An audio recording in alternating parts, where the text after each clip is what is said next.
I want to open up and share with you a little bit about my battle with depression and anxiety, how I overcame it, and some of the things, everything and how I overcame it I'm still doing now, so I don't take anything for granted. Uh, Everybody's story is different. Whatever worked for me doesn't necessarily mean it's going to work for you. But my hope is that you take a few things away from what I share. If you're battling with depression, that you find hope in some practical strategies that might help you. If you know somebody who's battling with depression and anxiety, that you may be able to help them as well. So, 4 things that I did.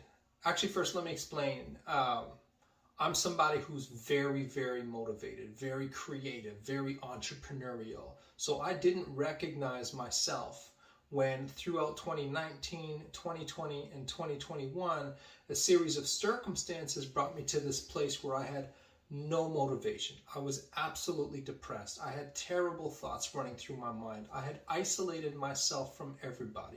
I ended my social life. I was not engaged with my wife or my kids whatsoever. I would stay in bed except for when I absolutely had to go to work.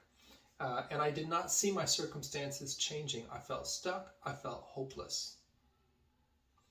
Now, there were 4 things that got me unstuck. The first thing that I did was I had to become brutally honest with myself. I had to look in the mirror and I had to say, this is where I'm at. I don't like it. I'm not proud of it, but it's real. And I said, I'm not going to do anything that is insincere or just because I'm supposed to feel a certain way, pretend I feel that way. I'm going to be real about where I'm at. So I got honest with myself, and I had to actually not only accept it, embrace it and say, it's cool that this is where I'm at. It's all right. Now let me just see where I want to go from here. The second thing that I did was cognitive behavioral therapy.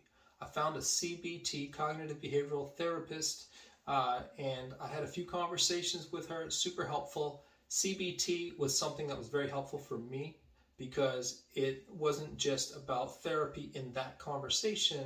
I actually got some really practical tools to help me become aware of where my headspace is at, where my emotions are at, and how to manage that. So that was kind of cool.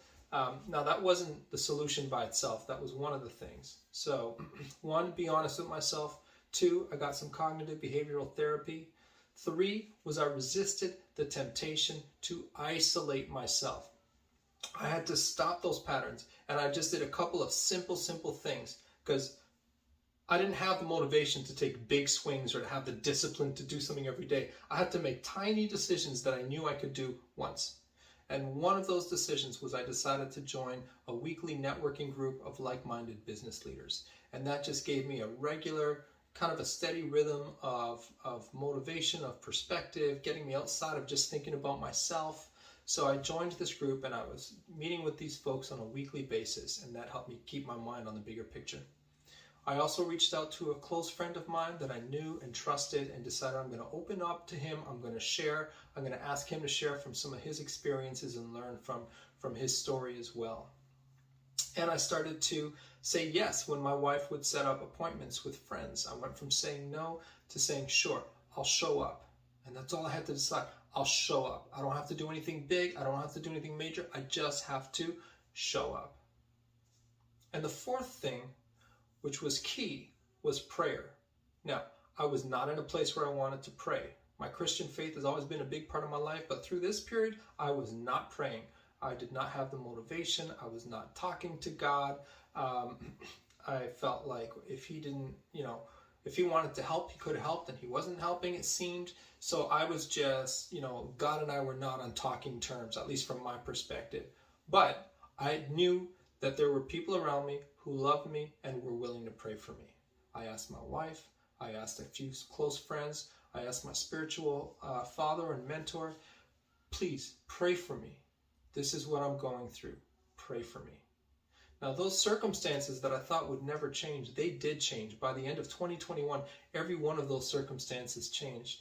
And I'm so thankful for that. And right now, my wife and I, we're running our business together. I'm writing music again. I'm super motivated. I'm creative. I've got that creative energy flowing again. I'm engaging with my kids. I'm engaging in friendships. So life is really, really brand new for me right now. And I'm so thankful for that. But what I want to point out is this.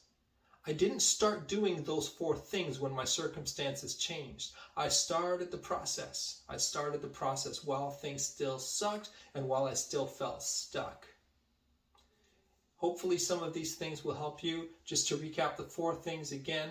1, I got real about where I was. 2, I engaged in some cognitive behavioral therapy. 3, I stopped isolating myself. And 4, I sought prayer.